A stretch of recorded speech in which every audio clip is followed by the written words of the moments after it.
Joe Biden is demented, racist shark food by Paul Street. I'll try to make it clear as I'm reading where Paul starts and stops and where I chime in with my commentary. I suppose the politically correct thing is to pretend that corporate imperialist Joe Biden winning the black vote isn't like the late Jeffrey Epstein being hailed as a mentor of teenage girls. Sorry, I don't do politically correct. Biden helped author and work to pass the racist federal mass incarceration three strikes crime bill of 1994. He has boasted of his ability to work with segregationists as a U.S. Senator in the 1970s when he opposed federal desegregation busing orders and worried about sending his children to desegregated schools. He boasts about his ability to work with racist Republicans today. He offered creepy racialized praise for presidential candidate Barack Obama by calling him articulate and clean. He has invoked George Wallace, the former arch-racist Alabama governor and segregationist, to denounce Trump. During Biden's first White House bid in the 1980s, he bragged about receiving an award from Wallace while campaigning in the South. Biden says that poor kids can do just as well in school as white kids. He weirdly defended his past alliance with the racist Jim Crow Senator James O. Eastland by saying that Eastland never called me boy. He thinks he endears himself to black voters by telling a bizarre story about an alleged past swimming pool confrontation with a young black tough named Corn Pop.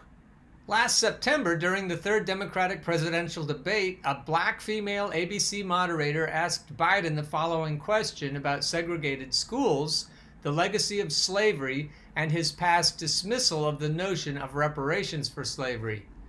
Mr. Vice President, I want to come to you and talk to you about inequality in schools and race. In a conversation about how to deal with segregation in schools back in 1975, you told a reporter, I don't feel responsible for the sins of my father and grandfather, and I'll be damned if I feel responsible to pay for what happened 300 years ago.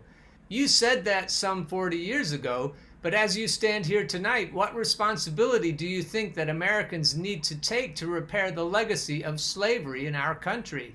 Biden sneered and laughed. Yes, sneered, or smirked if you prefer, and laughed. Go here. 2 hours, 6 minutes, 49 seconds to 53 seconds, as the moderator began her question.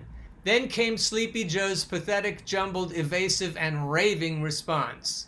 Well, they have to deal with the look. There's institutional segregation in this country, and from the time I got involved, I started dealing with that. Redlining banks, making sure that we are in a position where, look, you talk about education, make sure that we bring in to help the teachers deal with the problems that come from home. The problems that come from home.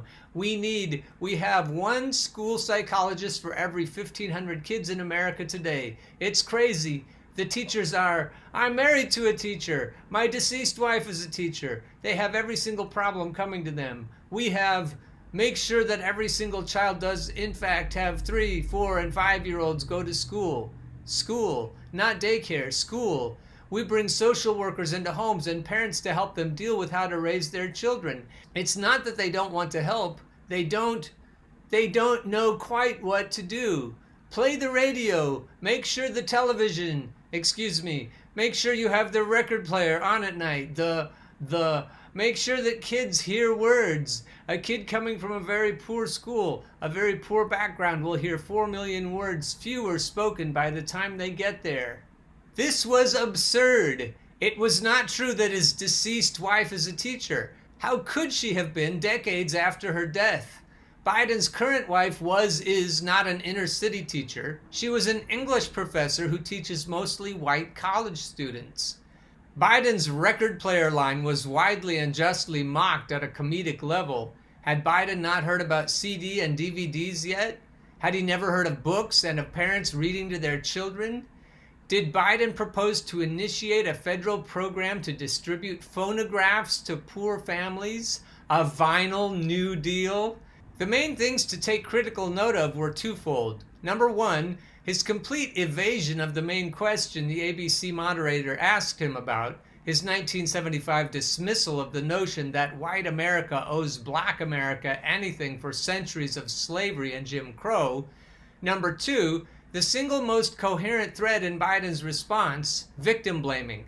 Consistent with his failure to seriously address segregation, a critical linchpin of racial inequality, since where one lives is intimately related to the social resources and opportunity one can access, and his total dodging of the reparations question, Biden reflexively defaulted to a vicious neoliberal narrative that placed the blame for black poverty not on institutions, not on the unaddressed and far-reaching and living reach of the slave system and the racist terror regimes that succeeded that system, but on black parents who don't know how to raise their kids the right way.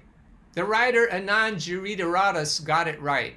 Is this not one of the most explicitly racist moments of all time in a Democratic primary debate? Giridharadas tweeted.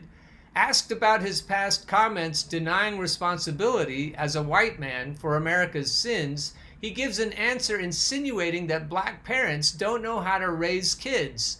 Joe Biden's answer on how to address the legacy of slavery was appalling. It ended in a sermon implying that black parents don't know how to raise their own children. I'll leave it to others to explain the complex factors behind Biden's success winning the black vote in the 2020 primaries.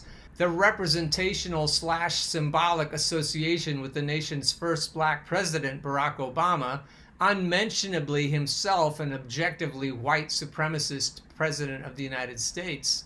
The special noxious role of black misleader and South Carolina Congressman Jim Clyburn's shameful endorsement, the pragmatic, if false, calculation that Biden is more likely to defeat the fascistic Trump than Sanders, black voters' doubt that most whites would back a leftist progressive who might actually do something good and real for people of color and the nation's disproportionately non-white poor and working classes, the influx of Democratic money and advertisements into black South Carolina.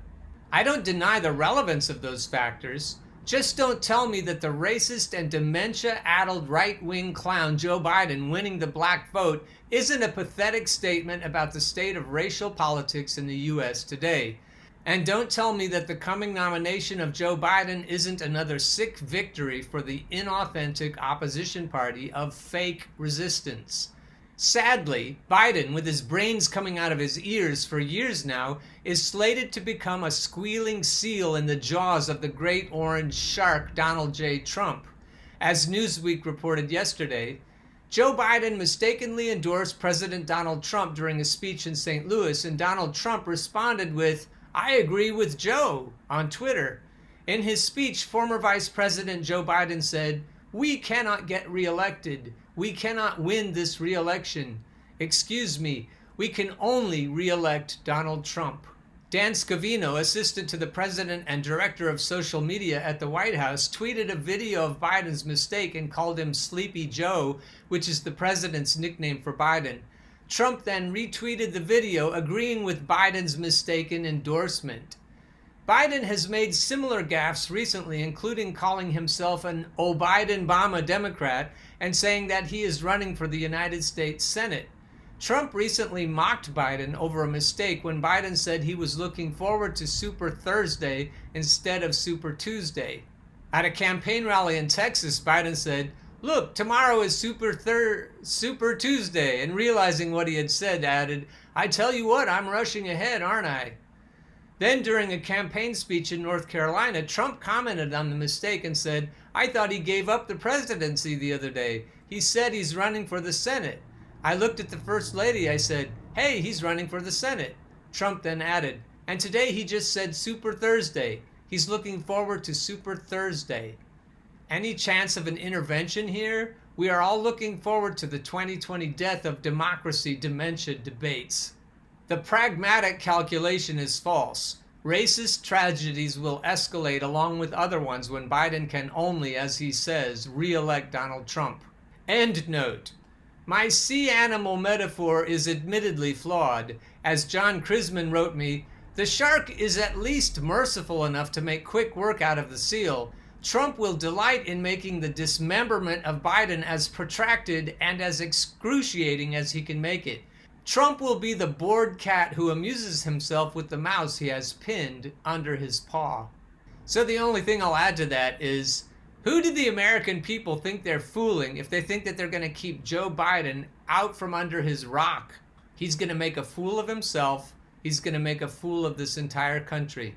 If there's no way to persuade our corporate masters into replacing Biden with someone who has at least a semblance of mental cognition, then we need to take matters into our own hands.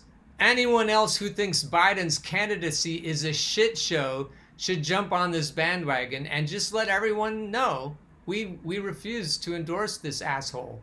We're not saying we're going to vote for Donald Trump, but there's no fucking way we're going to vote for this guy either.